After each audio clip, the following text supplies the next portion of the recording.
इस गांव में जहां मैं बैठा हूं, आपको बता दूं, पिछली बार तो लाखन गांव के लोगों ने वोट ही नहीं करा। गांव के बाहर बोर्ड लगा दिया और उन्होंने कहा इस गांव में कोई भी वोट मांगने ना आए, वोटों का बहिष्कार, चुनाव बहिष्कार। क्यों? विकास नहीं करा। लाखन गांव में पहुंचा हूं और गांव में आपको दिखाऊंगा, यहां से बसपा के विधायक हुआ करते थे असलम चौधरी, और असलम चौधरी का काम आप देखिए कि यहां तालाब है, तालाब के सामने मिट्टी डालकर, जो घर वाले हैं, निवासी हैं, उन्होंने मिट्टी डालकर रास्ता बनाया है। देश के गृह मंत्री अमित शाह चिंतित हैं उत्तर प्रदेश चुनाव को लेकर, और पूरे मंथन चल रहा है पार्टी में कि चुनाव किस तरह जीता जाए। तो हम जानते हैं उत्तर प्रदेश है, और वहाँ उत्तर प्रदेश में समाजवादी शासन जब था तो लॉ एंड ऑर्डर का बड़ा मुद्दा रहा है, और मुजफ्फरनगर दंगा हो, चाहे कैराना हो, चाहे मेरठ के दंगे हों, हमने देखा है कि किस तरह से उत्तर प्रदेश में दंगे होते रहे। उसको लेकर गंभीर चिंतन गृह मंत्री कर रहे हैं, और ये एक मुद्दा भी चुनाव में बना हुआ है। ऐसे में आपको बताएं, जो पश्चिमी उत्तर प्रदेश है वो जाट बहुल एरिया में मुजफ्फरनगर दंगा और कैराना दो प्रमुख रूप से मुद्दे हैं, और इसको लेकर के एक लॉबी इस तरह की है जो ये कहती है कि हमें समाजवादी शासन वो दोबारा से नहीं चाहिए, यहाँ हमको वैसा मंजर फिर से नहीं चाहिए कि समाजवादी पार्टी के जो नेता हैं वो बाकायदा जाटों को धमका रहे हैं, और वो ये कह रहे हैं कि कैराना में गठबंधन का कैंडिडेट लोकदल और समाजवादी का जो खड़ा है वो मुस्लिम है, क्रिमिनल है, और वो लोग कह रहे हैं कि अगर इसको वोट नहीं दिया तो धमकी दे रहे हैं। ऐसा वीडियो वायरल हुआ है कि तुम 25,000 हो, हम यहाँ 90,000 हैं, यानी हिंदू मुस्लिम को धमकाना चाह रहे हैं। उस एरिया में मुसलमान 90,000 हैं और वो समाजवादी लोग हैं, तो धमका रहे हैं। अब इस धमकी को शासन प्रशासन ने गंभीरता से लिया है, और इसलिए आपको बताएं, जाटों के अंदर एक तरह से ये कॉन्फिडेंस हो कि सरकार है, कानून है, आप डरना नहीं। और इस वजह से मैं समझता हूं अमित शाह जी ने दिल्ली के अंदर जो मीटिंग बुलाई है, उसमें जाट बहुल जो जाटों के लीडरशिप कही जाती है उत्तर प्रदेश की, उनको प्रवेश वर्मा के घर पे एक मीटिंग हुई है, और ये मंथन हुआ है कि किस तरह से लोगों को निर्भय होकर अपनी वोट डालने की बात की जाए। तो देखिए, इसी कड़ी में मैं तो पहुंचा हूं गांव में, और गांव में इस समय मैं बैठा हूं धौलाना विधानसभा जो कि हापुड़ जिले में है, और वहां का एक गांव है लाखन गांव में पहुंचा हूं, और गांव में आपको दिखाऊंगा, यहां से बसपा के विधायक हुआ करते थे असलम चौधरी, और असलम चौधरी का काम आप देखिए कि यहाँ तालाब है, तालाब के सामने मिट्टी डालकर, जो घर वाले हैं, निवासी हैं, उन्होंने मिट्टी डालकर रास्ता बनाया है। विधायक की तरफ से यहाँ रास्ता भी नहीं है। लोगों का कहना यह है कि अगर बरसात आ जाती है तो बारिश के दिनों में पानी घरों में घुस जाता है, घर में पानी ना घुसे उसके लिए ईंट लगा करके, मट्टी डाल करके मुंडेर बना रखी है, लेकिन घर ही तालाब में डूब जाता है। ऐसा मंजर 5 साल उस विधायक के रहने से हुआ जो बसपा से असलम चौधरी विधायक थे। अब लोगों ने कहा है कि हमने योगी जी पर आस्था जताई है, योगी शासन में हमने देखा है किस तरह से विकास के काम हुए हैं, और जिस तरह से महीने में 2 बार गांव वालों को राशन मिल रहा है। लोग कह रहे हैं कि बिजली का बिल भी अब कम आ रहा है, जो सुविधाएं मिली हैं वो हमारे गांव में भी मिलें, इसके लिए वो कह रहे हैं कि इस बार योगी सरकार। और इसलिए लोगों को एक उम्मीद जगी है कि योगी जी ने जो गांव-गांव में काम किए हैं, शहरों में जो हाईवेज बने, एक्सप्रेस वेज बने, तो लोगों, इस गांव में जहां मैं बैठा हूं, आपको बता दूं, पिछली बार तो लाखन गांव के लोगों ने वोट ही नहीं करा। गांव के बाहर बोर्ड लगा दिया और उन्होंने कहा इस गांव में कोई भी वोट मांगने ना आए, वोटों का बहिष्कार, चुनाव बहिष्कार। क्यों? विकास नहीं करा।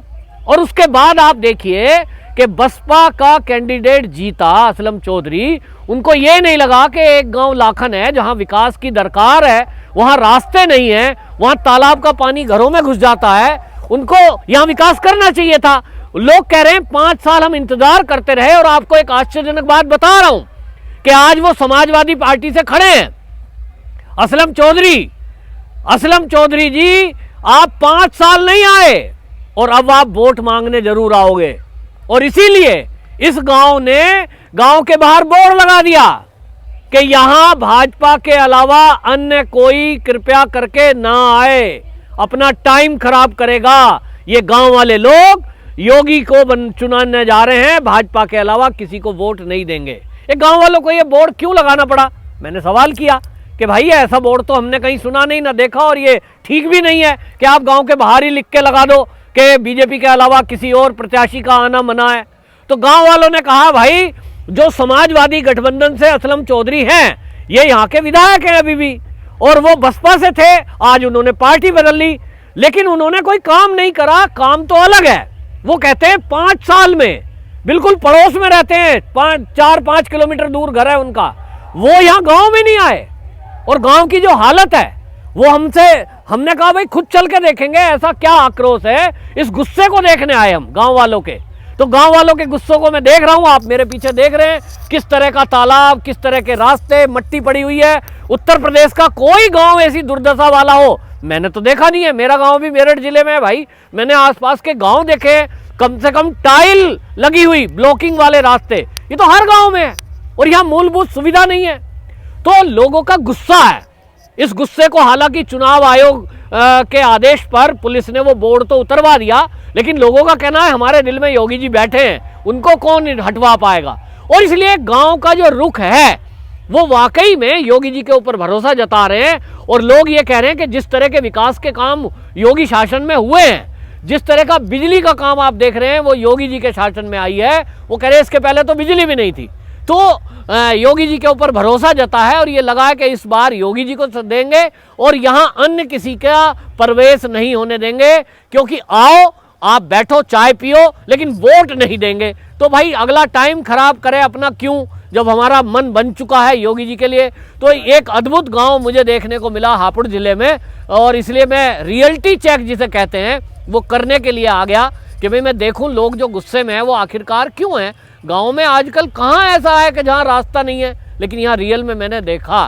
तो ये लोगों को जो उम्मीद बनी है योगी जी से, आप समझिए लोगों की भावना कि योगी जी हैं, योगी जी आएंगे तो वही हमारा काम करेंगे, योगी जी आएंगे तो वही रास्ता बनवाएंगे, योगी सरकार आएगी तो वही हमारे गांव में अच्छा स्कूल बनवा सकते हैं।